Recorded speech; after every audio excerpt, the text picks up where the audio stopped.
우리 옆 사람 한번 인사하겠습니다. 우리는 행복한 사람들입니다. 네, 하나님 앞에 나와 있는 것이 가장 행복한 일인 줄로 믿습니다. 네. 세상 사람들은 하나님과 함께하는 것을 행복으로 알지 못하고 이 시간에 텔레비 앞에 또는 우리의 몸을 즐겁게 해주는 어떤 유흥거리 앞에서 우리의 행복을 찾지만, 그러나 그것은 잠시적이고 일시적인 것일 뿐이고요. 오늘 이 밤에 피곤한 몸으로 올라왔을지라도 말씀 듣고 말씀 붙들고 기도하는 중에 하나님의 영이 임하고 우리가 하나님을 만나고 경험하면 그 자리는 세상의 어떤 것과 비교할 수 없는 가장 행복의 자리인 줄로 믿습니다. 하나님이 사모하는 영혼을 만족하게 해주신다고 그랬습니다. 여러분, 오늘 이 시간 저와 여러분들이 하나님 앞에 구할 것이 얼마나 많이 있습니까? 우리가 피곤해서 말씀에 집중하지 못하고 기도에 집중하지 못하는 이유도 사실 우리의 기도 제목이 되어야 하는 것이에요. 가장 좋은 것에 집중하지 못한다는 것은 우리의 마음이 다른 것에 빼앗겨 있기 때문이라는 것입니다. 정말로 이 자리가 정말 나를 지으시고 나의 모든 것을 책임져 주실 수 있는 하나님 앞에 있는 자리고, 그 하나님이 내 기도를 들으시고 내게 응답하시는 자리라면 우리가 아무리 피곤해도, 우리가 세상에 아무리 즐겁고 재미난 일이 있어도 그거 다 물리치고, 아무리 졸려도 정신 바짝 차리고 오늘 이 밤에 하나님 앞에 굳게 매달리게 될 줄로 믿습니다. 오늘 그게 되지 않으면 그게 기도 제목이 되어야 돼요. 정말 하나님 앞에 내가 굳게 메어 달릴 수 있는 간절한 마음 주십시오. 여러분, 오늘 이 밤에 우리가 그렇게 기도할 때에 하나님을 더 가까이 경험하게 될 줄로 믿습니다. 오늘 본문의 말씀을 통해서 성령이 이끄시는 기도에 대해서 함께 말씀을 나누기를 원하는데요. 오늘 이 본문의 말씀은 사도 바울이 전도 여행을 하는 중에, 특별히 2차 전도 여행 중에 일어났던 일입니다. 1차 전도 여행은 바울과 바나바가 함께 전도 여행을 마치고 돌아왔습니다. 그리고 이제 2차 전도 여행을 가게 되었습니다. 그것은 1차 전도 여행 때에 세워진 교회들을 돌아보고 격려하고 또 성도들을 가르치고 세우기 위함이었습니다. 그런데 이 전도팀에 불화가 생겼습니다. 바울과 바나바가 함께 가지 못하고 싸우고 헤어졌어요. 그 이유는 1차 전도 여행 때 함께 참여했던 마가라고 하는 청년이 도중에 힘들다고 도망을 가버렸는데, 바나바가 2차 전도 여행 때 다시 기회를 주고 데려가자라고 했고, 사도 바울은 이렇게 자기의 책임감이 없는 이런 사람을 어떻게 이 거룩한 일에 동참시킬 수 있냐, 나는 데리고 갈 수 없다, 이거 가지고 옥신각신하다가 그럼 우리 따로 가자, 이렇게 해서 전도팀이 나누어졌습니다. 그래서 바나바 일행은 배 타고 구브로 섬으로 나갔고 1차 전도 여행 갔던 그쪽으로 이렇게 돌아 나갔고, 바울은 신라라고 하는 사람과 함께 이제는 반대 방향으로 가야 되잖아. 육지를 통해 가지고 이제 1차 전도 여행지를 거꾸로 돌아가는 중이었습니다. 그러던 가운데 사도 바울은 이제 아시아 지역에서 복음을 전해야 되겠다는 그런 계획이 있었습니다.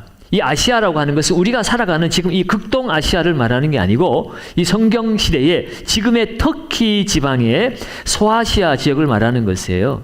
그래서 이 지중해를 중심으로 지중해 이 서쪽은 유럽, 그리고 오른쪽은 이 소아시아라고 말하는 아시아 지역입니다.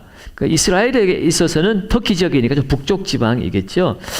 그 아시아 지역에 가서 복음을 전해야 되겠다라고 그렇게 계획을 세웠습니다. 그런데 오늘 말씀 보니까 성령께서 허락하지 아니하셨어요. 6절에 보면 성령이 아시아에서 말씀 전하지 못하게 하시거늘. 그럼 어떻게 합니까?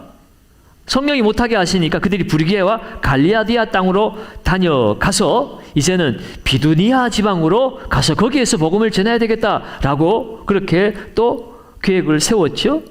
그런데 역시나 성령께서 비두니아로 가는 것도 허락하지 않습니다. 7절 보니까 무시아 앞에 이르러 비두니아로 가고자 애쓰되, 애를 썼다는 것은 내가 비두니아에 가서 복음을 확실하게 전하고 뭔가 뜻을 이루어야 되겠다라는 굳건한 마음과 계획을 세우고 가고자 했다는 거죠. 그런데 내가 그렇게 철저하게 계획을 세우고 가고자 하고 애를 썼지만 이마저도 예수의 영이 허락하지 아니하시는지라. 네.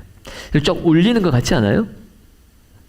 아무 상관없습니까? 괜찮습니까? 듣는데 지장 없습니까? 잘 들리죠? 스트레스 안 받죠? 네, 알겠습니다. 네. 자, 그래서 예수의 영이 허락하지 아니했습니다.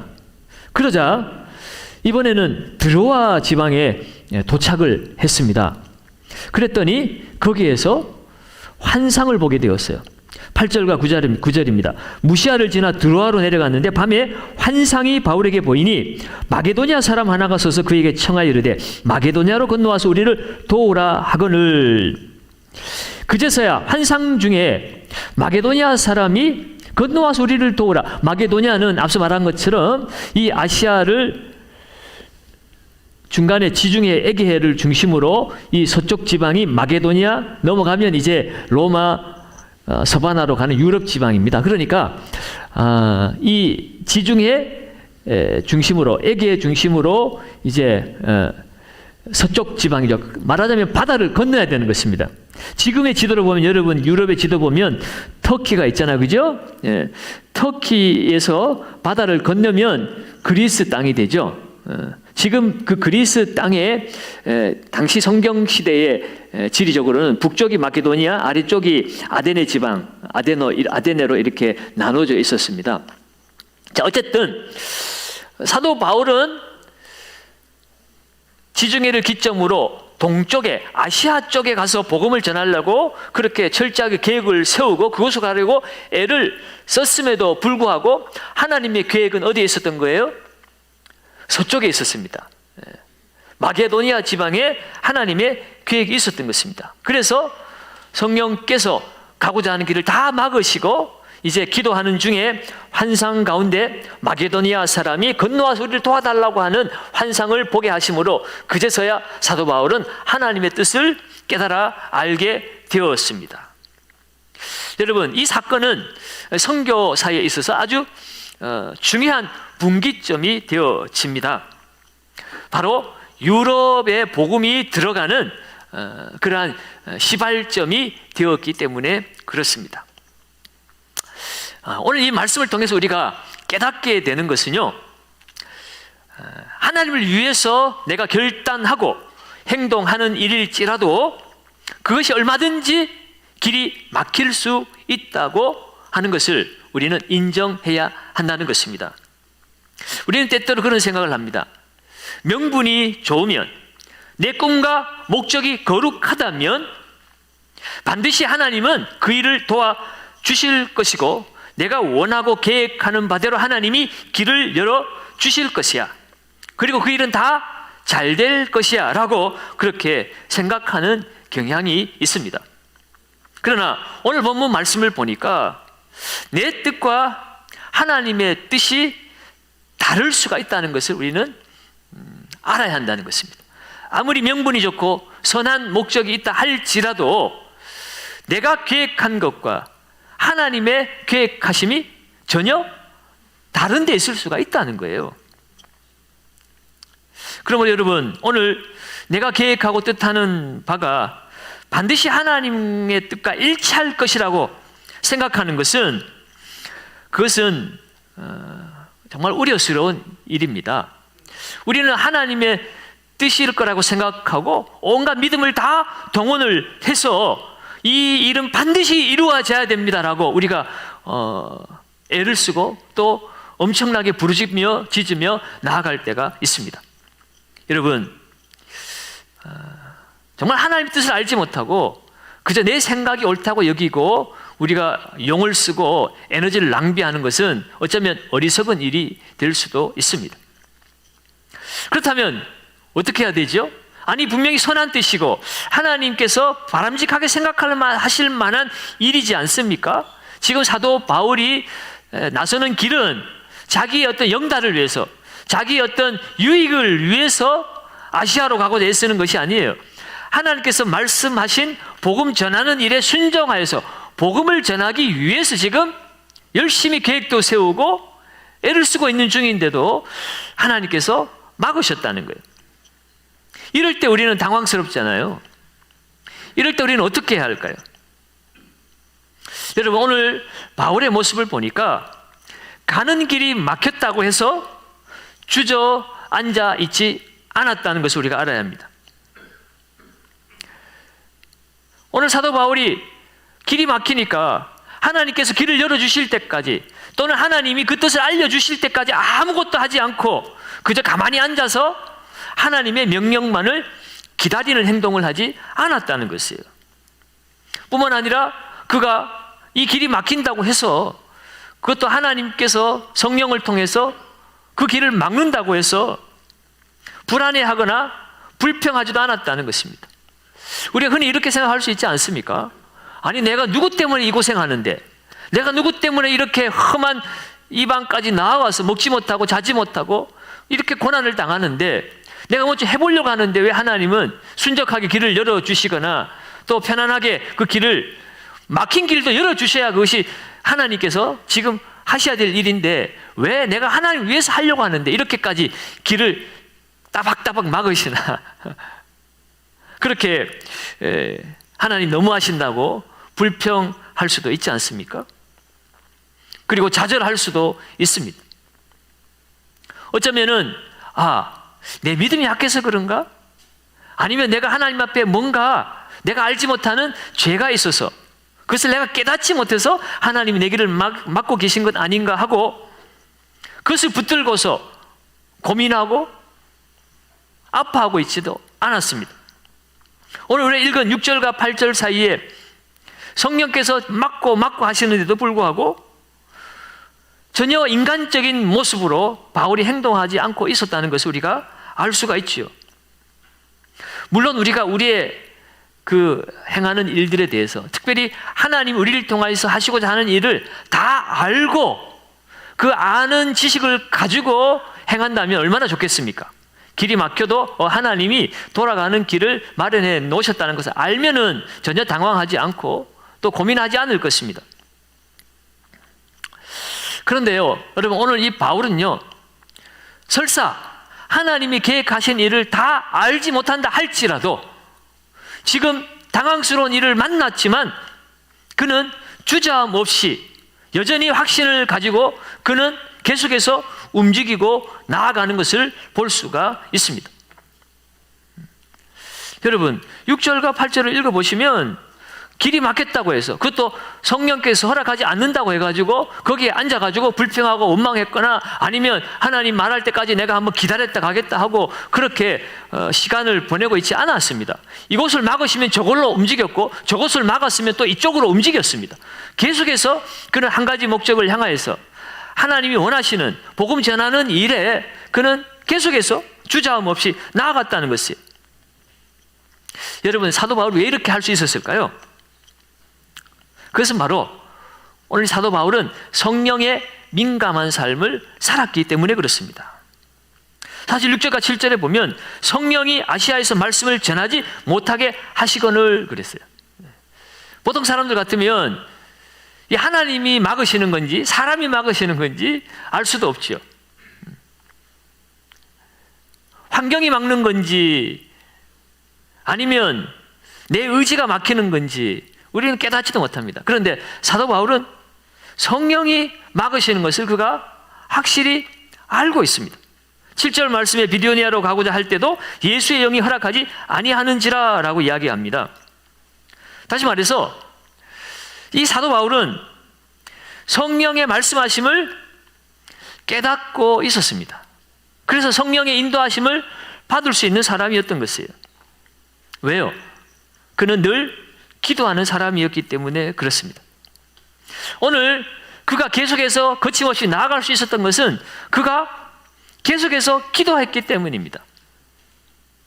성령이 막으시고 예수의 영이 허락하지 않으실 때마다 거기에 대해서 불평 원망한 것이 아니라 계속해서 기도함으로 하나님 내 의지가 꺾이지 않도록, 하나님 원망하고 불평하지 않도록, 하나님 의심하지 않도록 하나님 나를 붙들어 달라고 기도하지 않았겠습니까? 성령이 막으셨다는 것은 또한 성령이 열어줄 곳이 있다라는 것을 전제하는 것이잖아요. 그는 성령의 사람이니까, 기도의 사람이니까. 지금 당장 이것이라고 말하지는 않지만 성령이 막으신다는 것은 성령이 나와 함께 하신다는 뜻이잖아요. 그렇죠? 성령이 막으신다는 것은 더 좋은 길을 성령이 준비하고 계시다는 뜻이기도 한 거예요. 여러분, 우리가 짐승들이나 양들을 이렇게 몰이를 할 때에 안전한 곳으로 몰잖아요. 잘못된 길, 가지 말아야 될 길로 가면 목자는 막대기를 두드려서 막습니다. 막는 것은 그 짐승이 미워서가 아니고 그 짐승을 사랑하기 때문에 막는 거잖아요. 목자의 손길이 있다는 거예요. 사도 바울은 막히는 것에 대해서 불안해하거나 그것을 두려워하거나 섭섭해하거나 좌절하지 않았습니다. 왜요? 기도의 사람이니까, 성령의 사람이니까, 하나님이 막으신다는 것을 깨닫는 것만 해도 얼마나 큰 일입니까? 그래서 그는 계속해서 움직인 것입니다. 그러다가 그가 기도하는 중에 환상을 본 거예요. 밤에 환상을 보았다는 것은 밤에 뭐 했겠습니까? 밤에 기도하다가, 밤에 기도하는 중에 환상이 바울에게 보여서 마게도니아 사람이 건너와서 도우라는 그 하나님의 메시지를 그가 보고 들은 것입니다. 사랑하는 여러분, 기도한다는 것은 하나님을 의지한다는 것입니다.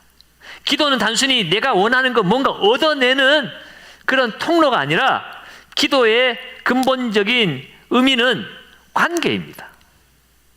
하나님과 나와 아버지와 자녀의 관계를 나타내는 것이 기도예요. 기도는 하나님과의 교제이고 대화입니다. 그 하나님과 관계 속에서 내가 필요한 것이 있을 때 하나님 앞에 그 필요를 구하는 것이고, 내가 구하지 않아도 하나님은 나의 아버지이시니까 나의 필요를 채워주시기 위해서 응답해 주시는 것이고요. 그러므로 기도를 쉬지 않고 계속한다는 것은 내가 뭔가 얻어낼 때만 찾아와서 기도하는 것이 아니라 하나님과의 바른 관계가 서 있는 사람은 기도하지 않고는 살 수가 없는 것이에요. 성도가 기도하지 않고 산다는 것은 어불성설입니다. 성도가 기도하지 않고 행복하다고 말하는 것은 그것은 바른 일이 아니에요. 성도가 행복하다고 말할 수 있는 것은요, 기도하기 때문입니다. 기도를 통해서 끊임없이 하나님을 의지하고 하나님과의 관계 속에 살아갈 때 하나님으로부터 공급하는 하늘의 신령한 복으로 우리는 행복해지는 것입니다. 오늘 사도 바울은 막히는 것이 중요한 것이 아니라 막히니까 오히려 더 기도하는 것이에요. 하나님을 의지하기 위해서. 막혔으니까 더욱 하나님 앞에 의지해야 되지 않겠습니까? 하나님을 의지했더니 하나님께서 열어주는 길이 보이더라는 것입니다. 그래서 사도 바울은 하나님의 뜻을 알 때까지 계속해서 기도하고 기도했습니다. 움직이면서 기도한 거예요. 무시하러 가서 기도하고 드로아에 가서 기도하고, 그러던 중에 하나님의 시간에 하나님의 그 준비하시고 예비하신 환경에 맞추어서 하나님께서 정확한 때에 정확한 것으로 응답을 해 주시는 것이에요. 마침내 이 드로아에서 환상 가운데 응답하시는 하나님의 응답을 듣고 확신했습니다. 9절 말씀에 밤에 환상에 바울에게 보이니 마게도냐 사람 하나가 서서 그에게 청하여 이르되 마게도냐로 건너와서 우리를 도우라 하거늘. 바울은 아시아에서 복음을 전하려고 했지만 바울이 아시아에 복음을 전하려고 계획을 세우기 이전부터 하나님의 바울을 향한 계획은 2차 전도 여행은 유럽으로 가는 것이었어요. 마게도니아를 중심으로 해가지고 유럽 땅에 복음이 심겨지는 것이 사도 바울을 향한 하나님의 계획과 뜻이었습니다. 바울은 아시아의 복음화를 위해서 기도했지만 하나님의 계획과 뜻은, 다시 말해서 하나님의 그 기도의 응답은 아시아가 아니라 유럽에 있었습니다. 그가 유럽으로 가는 것이, 유럽에 가서 복음을 전하는 것이 하나님의 준비된 기도 응답이었다는 것이에요. 사랑하는 여러분, 우리도 기도할 때에 기도해도 뭔가 일이 잘 풀리지 않을 때가 있습니다. 기도를 했는데도 뭔가 자꾸 막히는 것 같습니다. 그러나 여러분, 우리는 모를 뿐이지 하나님은 이미 기도하는 저와 여러분들에게 하나님께서 미리 예비해 놓으신 응답이 있는 줄로 믿습니다. 그래서 주님 우리에게 기도하라고 하는 거예요. 기도에는 실패가 없습니다. 기도에는 반드시 응답이 있습니다. 기도는 하나님 우리에게 하라고 하신 것이기 때문에 구하라, 찾으라, 두드리라. 내가 좋은 것으로 준비하고 있다. 주님 우리에게 주시기 위해서 기도를 요청하신 것입니다. 주님이 하라고 했으니 기도에는 반드시 응답이 있습니다. 오늘 사도 바울은 이제 그 하나님의 뜻을 알고 그 뜻을 알자마자 즉시로 그 하나님의 뜻을 쫓아 마게도니아로 떠나기를 노력했습니다. 10절 말씀을 보면 바울이 그 환상을 보았을 때 우리가 곧 마게도니아로 떠나기를 힘쓰니, 하나님의 그 부르심, 그 뜻을 알자마자 즉시로 마게도니아로 떠나기를 힘을 썼다는 것입니다. 이는 하나님이 저 사람들에게 복음을 전하라고 누구를 부르신 줄로요? 우리를 부르신 줄로 인정함이로라. 확신이 들었죠. 아, 이게 하나님의 뜻이었구나. 그런데요, 여러분 재미있는 사실은 오늘 10절 말씀에 우리를 부르셨다라고 이렇게 이야기를 하고 있습니다. 지금 사도 바울의 그 전도 팀원들이 있습니다. 출발할 때는 보니까 바울과 실라가 둘이서 함께 팀을 이루어 출발을 했습니다. 그런데 점점 사람이 늘어납니다. 루스드라에 이르렀을 때 디모데의 영적 아들이죠. 디모데라고 바울의 영적 아들과도 같은 디모데를 루스드라에서 만나게 됩니다. 그래서 루스드라에서 디모데를 만나서 그 전도팀에 합류를 하게 됩니다. 그런데 여러분, 오늘 이 사도행전의 저자는 누구일까요? 사도행전의 저자가 누구죠? 우리 중등부 친구들? 중등부한테 물어봤거든요. 금방 얘기했잖아. 누구라고 그랬어?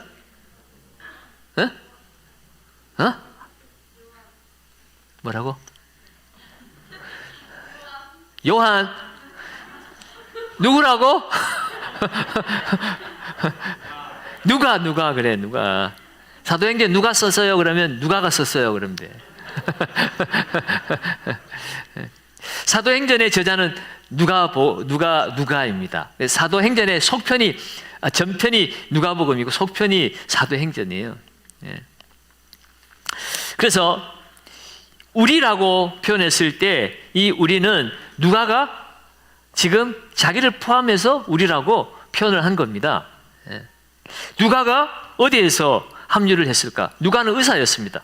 하나님께서 이 사도 바울이 그 험한 땅에 지금같이 이렇게 발달한 시대도 아니고 많은 전염병이 있고 또 거친 그 전도 여행을 하다 보면 사고를 당할 수도 있고 짐승에 물릴 수도 있고 생명 위협이 두렵습니다. 그럴 때에 함께 팀원 중에 의사 하나 있으면 얼마나 좋을까요? 응급처치 금방 해줄 수 있고 병을 고쳐줄 수 있잖아요. 그래서 하나님께서 이 바울의 전도팀에 의사 누가를 붙여주신 것입니다. 이 바울의 일행에 누가를 붙여주실 때 누가가 어디에서 함께 일행이 되었을까? 7절을 보면 바울 일행이 무시아에서 비두니아로 가고자 했지만 주님이 막으셨고, 8절에는 무시아를 지나 드로아에 갔는데 바로 거기에서 환상을 보았다고 그랬죠. 그러면서 이제 우리가라고 하는 우리가 10절에 등장을 하게 되는 거예요. 그러니까 오늘 이 누가는 드로아에서 합류했다고 볼 수가 있습니다. 그렇게 생각을 해보면 하나님께서 막으셨지만 이 막는 일에도 하나님의 놀라운 섭리와 계획이 있는 것이에요. 단순히 그냥 막으신 것이 아니라 소몰이 하듯이 살살 몰아가지고 누가까지 합류를 시켜버린 거예요. 우리는 알지 못하지만 하나님은 하나님의 놀라운 일들을 이루어가고 계시다는 사실을 우리가 알 수가 있습니다. 우리 읽진 않았지만 이 디모데와 만나는 만남도 사실은 처음에 바울과 바나바가 헤어지지 않았다면 디모데를 만나지 못했을 수도 있는 것입니다. 이처럼 왜 우리가 팀이 갈라졌지? 왜 갈등이 생겼지? 참 아쉽다, 안타깝다 그런 마음도 있지만 하나님은 모든 것을 합력해서 선을 이루어 가시는 거예요. 하나님의 선하신 계획을 하나님이 이루어 가시는 일에 우리의 실수도 우리의 실패도 우리의 막힘도 하나님은 다 사용하신다는 것입니다. 그래서 기도에는 실패가 없어요. 이제 이 바울 전도팀 일행들은 하나님께서 지금까지 왜 이 소아시아에서 복음 전하는 것을 막으셨는가에 대한 분명한 확신을 가지고 마게도니아로 떠났습니다. 그것도 아무 불평 없이 떠났습니다. 하나님 진작에 말씀하시지, 우리는 다 준비해가지고 이 소아시아 지역에서 복음 전하려고 철저하게 준비했는데 이제 와서 갑자기 말씀하시면 어떡합니까? 우리는 준비가 안 됐어요. 이번에는 우리 계획대로 소아시아에서 복음을 잘 전하고 다음번 3차 여행 때 확실하게 준비해서 그때 우리가 마게도니아로 아주 대대적으로 팀을 꾸려가지고 가겠습니다. 뭐 이렇게 이야기할 수도 있잖아요. 실제로 준비가 안 됐을 수도 있습니다. 갑작스러울 수 있습니다. 그런데 오늘 사도 바울은 하나님의 뜻이라면 아멘입니다. 하나님이 다 계획해 놓으셨고 준비해 놓으셨으니까 우리를 가라고 하시는 것이겠죠? 라고 하나님을 절대적으로 신뢰하고 그들은 불평 원망 없이 주저함 없이 즉시로 마게도냐로 떠났습니다. 하나님의 일하심, 하나님의 준비하심이 바울의 기대대로 마게도니아에서도 그대로 이루어지는 것을 볼 수가 있습니다. 바울 일행이 마게도니아에 도착했을 때 처음 도착한 성이 바로 빌립보 성이었습니다. 로마의 식민지였고 제법 큰 성읍이었습니다. 바울은 처음 가는 곳이니까 얼마나 낯설고 생소한 것이겠습니까? 바울은 계획하지도 않았던 그 마게도니아에 도착을 해서 하나님의 그 준비하시는 은혜를 맛보게 됩니다. 오늘 13절과 14절을 보면 안식일이 되었을 때에 바울 일행이 기도할 곳을 찾아서 당시에 교회가 세워지지 않았으니까 또 유대인의 회당이 어디인지도 알 수도 없었는지라 그 강가에 기도처소를 찾아서 나갔는데 마침 거기에 여인들이 모여서 이야기를 하고 있었어요. 그런데 그 중에 두아디라시에 있는 자색 옷감 장사가 하나 있었습니다. 그 자색 옷감 장사의 그 이름은 루디아라고 하는 한 여인이었습니다. 그런데 이 루디아를 하나님을 섬기는 루디아라 하는 한 여자가 말을 듣고 있을 때라고 그랬는데, 루디아가 하나님을 섬기고 있었다는 것은 이 루디아는 유대교에 입교해 있는 사람인 것을 알 수가 있습니다. 그는 이 두아디라 시와 빌립보 시를 오고 가면서 그 자색 옷감을 사고 파는 그런 장사를 하는 유대교에 속한 사람이었어요. 그래서 하나님을 알고 있었습니다. 그런데 그 빌립보 어느 강가에서 여인들에게 바로 예수 그리스도의 십자가와 부활의 그 복음을 풀어서 전도하던 그 사도 바울의 그 말에 이 여인이 감동 감화를 받았습니다. 오늘 성경에 의하면 말을 듣고 있을 때 주께서 그 마음을 열어 바울의 말을 따르게 하신지라 그랬어요. 그 루디아의 마음을 하나님께서 열었기 때문에 그 사도 바울의 복음 전도함을 듣고 그가 그리스도인이 되어진 것이었습니다. 그 결과 어떻게 되었을까요? 15절에 보면 그와 그 집이 다 세례를 받고 우리에게 청하여 이르되 만일 나를 주 믿는 자로 알거든 내 집에 들어와 유하라 하고 강건하여 머물게 하니라. 하나님께서 마음을 열어주시니 복음이 확실히 들어왔습니다. 예수 그리스도가 하나님인 것을 확실히 깨닫게 되었어요.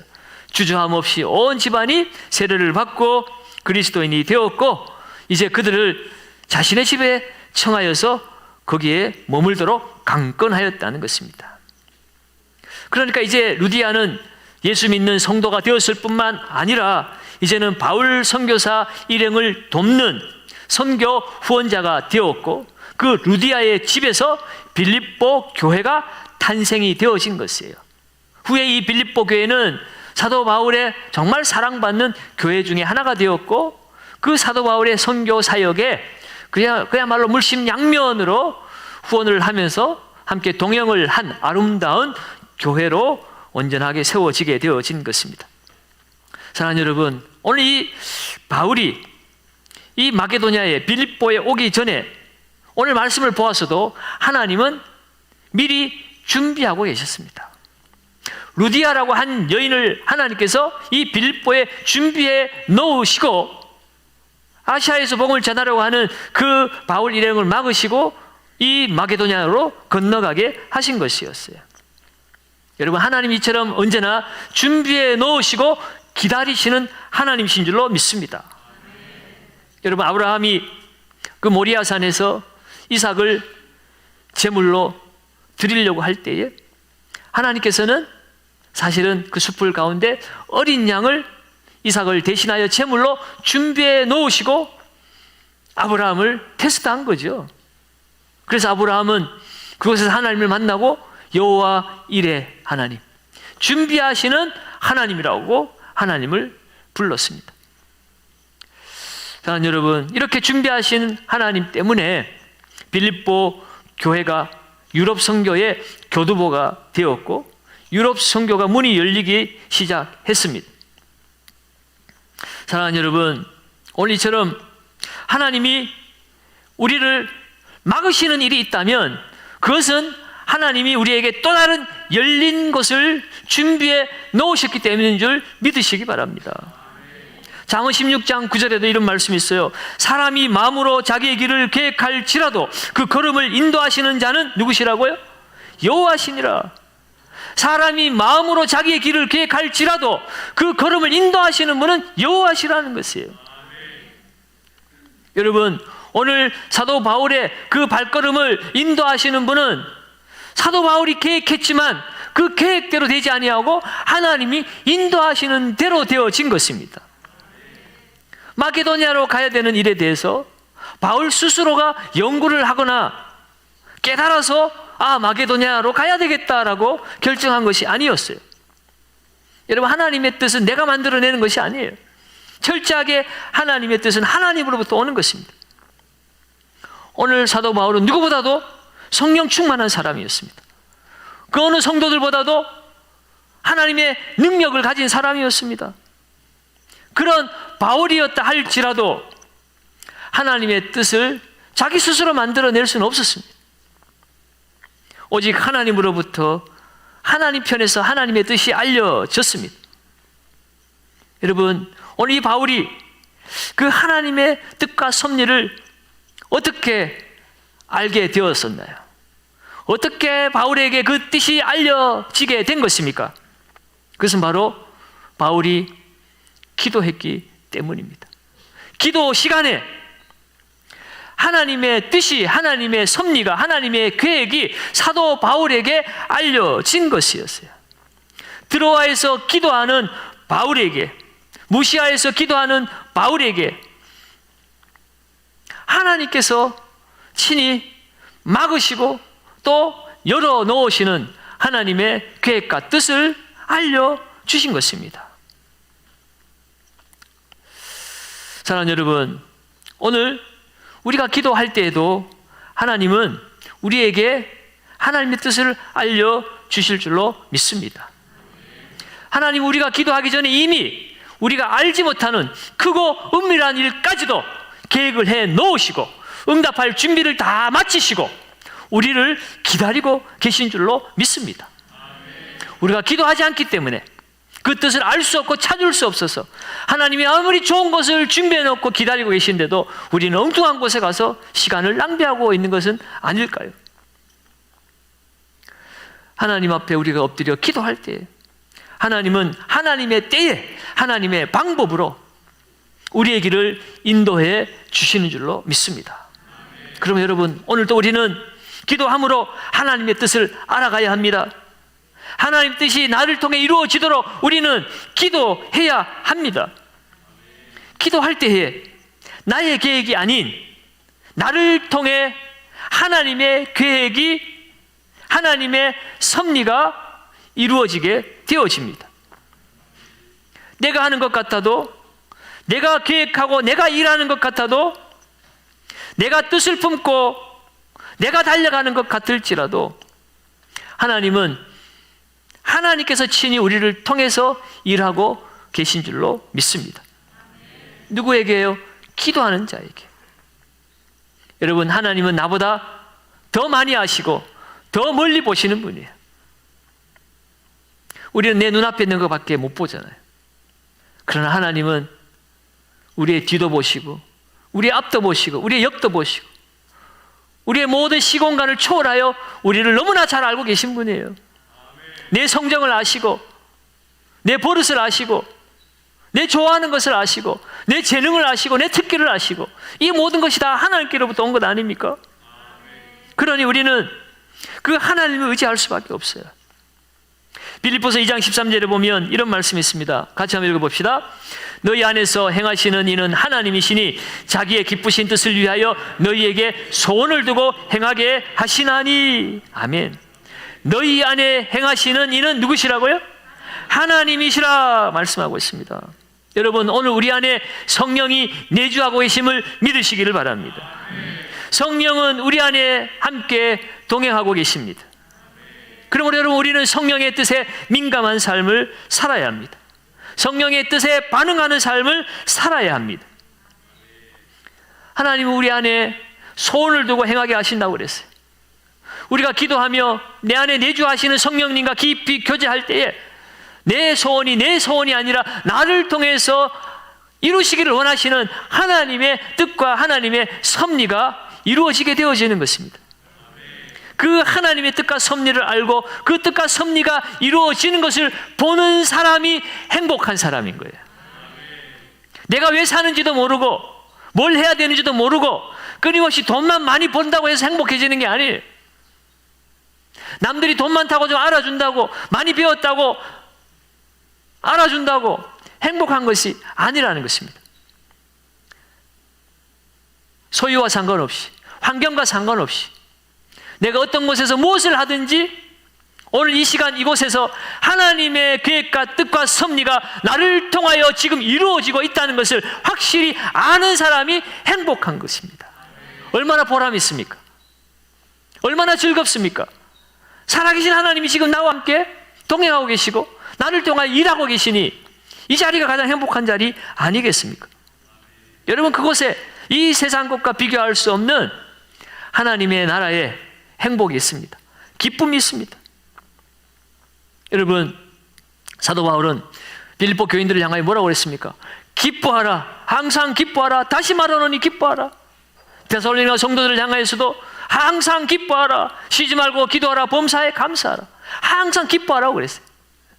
아니, 감옥에 있어서 고난 당하는 사람이 감옥 밖에 있는 사람들 향하여 기뻐하라고 말할 수 있던 것은 자기가 기쁘기 때문이잖아요. 그 사람이 이 세상적인 가치관을 가지고 기뻐할 일이 뭐가 있습니까? 돈이 많은 사람입니까? 뭐 가족들하고 세계 해외여행을 다녀온 사람입니까? 그는 고생하며 복음을 전하다가 고난만 당하고 있는데 그래도 기뻐요. 왜요? 성령이 그와 함께 하시기 때문에. 내 안에 함께 거하시고 사시는 그 성령님과 끊임없이 날마다 교제하고 교통하니까 세상이 주는 기쁨이 아니라 하나님께로부터 오는 하늘의 기쁨이 그를 가득 채우고 있어서 그는 감히 세상을 향하여 기뻐하라고 말할 수 있는 것입니다. 여러분, 오늘 우리가 그러한 기쁨을 회복해야 할 줄로 믿습니다. 그러기 위해서 우리는 항상 깨어서 기도해야 합니다. 기도에 힘쓸 때 하나님의 뜻을 알고 나를 통하여 행하시는 하나님을 경험하게 되어지므로 우리는 사도 바울처럼 내 영혼이 기뻐할 수가 있습니다. 여러분, 그러므로 여러분, 하나님의 기도, 하나님께서 우리에게 오늘 이 밤에 기도하라고 부르시는 것은 내 노력이나 어떤 나의 유익을 위한 것이기 전에 하나님을 만나고 교제하는 하나님의 일입니다. 하나님의 응답이 이미 준비되었다는 사실입니다. 그럼 오늘 이 밤에도 기도를 통해서 하나님의 뜻을 알아가시는 저와 여러분들 되시기 바랍니다. 그리고 우리를 향한 하나님의 그 선하신 계획들을 신뢰하고 의지할 수 있는 귀한 은혜의 밤이 되시기를 바랍니다. 그래서 오늘 그 하나님을 만나고 나를 만지신 그 하나님 때문에 행복하다고 고백할 수 있는 저와 여러분들 되시기를 예수님의 이름으로 축원드립니다.